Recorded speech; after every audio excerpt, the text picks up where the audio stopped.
वरुण जैन, कुरुक्षेत्र ज्यादा दूर नहीं है, दिल्ली से लगभग 2 घंटे का रास्ता है। शाम से सुन रहे हैं तेजिंदर बग्गा को लाया जा रहा है। कब पहुंचेंगे वो दिल्ली और क्या पेशी जो है वो मजिस्ट्रेट के घर पर होगी या क्या होना है अब आगे?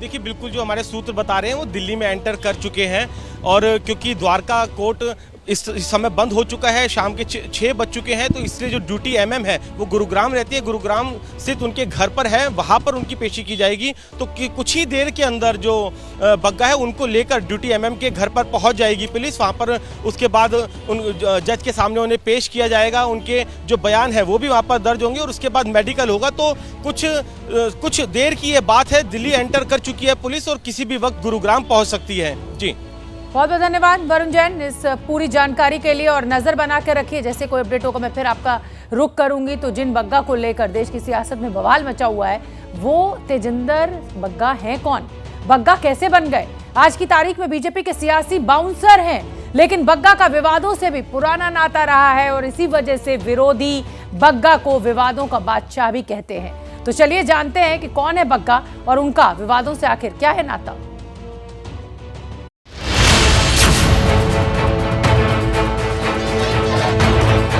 तेजिंदर पाल बग्गा, यही वो नाम है जो देश की सियासत में सुबह से गूंज रहा है। देश के 3 राज्यों की पुलिस एक बग्गा के लिए आमने सामने है। तेजिंदर पाल बग्गा को पंजाब पुलिस ने गिरफ्तार किया। दिल्ली पुलिस ने पंजाब पुलिस के खिलाफ अपहरण का केस किया और हरियाणा पुलिस ने पंजाब पुलिस को रास्ते में रोक दिया। और फिर यही से देश की सियासत में बग्गा पर वार पलटवार की कहानी शुरू हो गई। किस तरीके से बिना प्रोसीजर को फॉलो किए हुए, बिना जनकपुरी लोकल पुलिस थाने को इन्फॉर्म किए हुए, प्रोसीजरल फॉर्मेलिटीज बिना कंप्लीट किए हुए, जिस तरीके से सुबह 5 बजे 40-50 पुलिसकर्मी पंजाब पुलिस के उनके घर पे धमक जाते हैं, हाथापाई करते हैं, उसके बाद उनको उठा के फिर लोकल थाने में लेके जाया जाता है, ये बिल्कुल प्रोसीजर के खिलाफ है। देखिए, ये बिल्कुल साफ है कि भारतीय जनता पार्टी जो एक गुंडों की, लफंगों की, दंगइयों की पार्टी है, किसी भी हद तक गुंडों, लफंगों और दंगइयों को बचाने के लिए किसी भी हद तक जा सकती है। आज हम सुबह से जो प्रकरण देख रहे हैं कि भारतीय जनता पार्टी ने ऊपर से नीचे तक सरकारी तंत्र का मिसयूज़ करते हुए, पंजाब पुलिस जब तेजिंदर बग्गा को अरेस्ट करने आती है तो दिल्ली पुलिस का मिसयूज़ होता है, हरियाणा पुलिस गैरकानूनी कार्रवाई करती है एक गुंडे को बचाने के लिए, एक दंगई को बचाने के लिए। पंजाब पुलिस गिरफ्तारी के बाद जब बग्गा को लेकर जा रही थी तो दिल्ली पुलिस की सूचना पर हरियाणा पुलिस ने पीपली में गाड़ी रोक दी। हरियाणा पुलिस ने पंजाब पुलिस के कब्जे से बग्गा को ले लिया और फिर दोपहर 3 बजे दिल्ली पुलिस बग्गा को हरियाणा के कुरुक्षेत्र से दिल्ली ले आई। जिस बग्गा पर बवाल मचा हुआ है वो बग्गा दिल्ली की राजनीति का चर्चित चेहरा है। बग्गा ने साल 2020 में दिल्ली की हरिनगर सीट से बीजेपी के टिकट पर विधानसभा चुनाव लड़ा था, लेकिन हार गए थे। तेजिंदर बग्गा साल 2011 में पहली बार चर्चा में आए थे जब उन्होंने देश के नामी वकीलों में से एक प्रशांत भूषण पर हमला किया था। उस समय प्रशांत भूषण ने जम्मू कश्मीर में जनमत संग्रह की वकालत की थी, जिसका बग्गा ने विरोध किया था। इसके बाद से ही वो चर्चा में आए थे। बग्गा बीजेपी में शामिल होने से पहले भगत सिंह क्रांति सेना नाम का संगठन भी चलाते थे। 2015 में बग्गा ने नमो पत्रिका की शुरुआत की और प्रधानमंत्री नरेंद्र मोदी से मिले थे।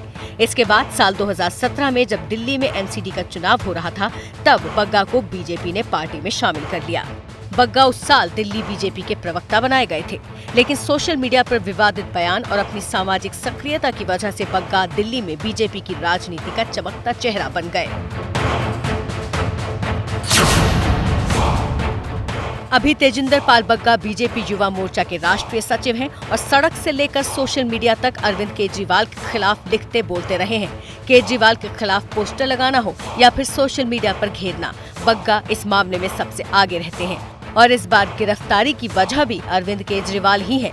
पिछले साल दिल्ली में जब सड़कों पर बारिश का पानी भरा तो बग्गा नाव चलाते नजर आए थे। देखिए, इस सीजन में मेरा बहुत मन था कि ऋषिकेश राफ्टिंग के लिए जाने का, लेकिन किसी कारणवश कोरोना के कारण और लगातार लॉकडाउन के कारण मैं जा नहीं पाया। मैं दिल्ली के मुख्यमंत्री अरविंद केजरीवाल जी का धन्यवाद करता हूँ कि उन्होंने दिल्ली के कोने कोने में राफ्टिंग का प्रबंध कर दिया है।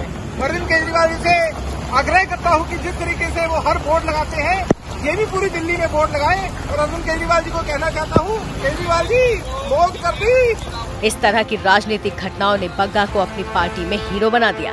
ताइवान से पढ़ाई कर चुके बग्गा के करियर को राजनीति के तराजू पर तोलें तो केजरीवाल का विरोध करना इनकी राजनीति का उद्देश्य जैसा दिखता है।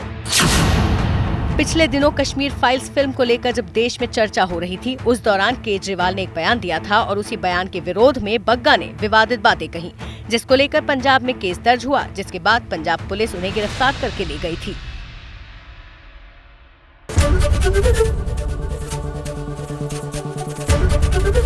एबीपी न्यूज आपको रखे आगे।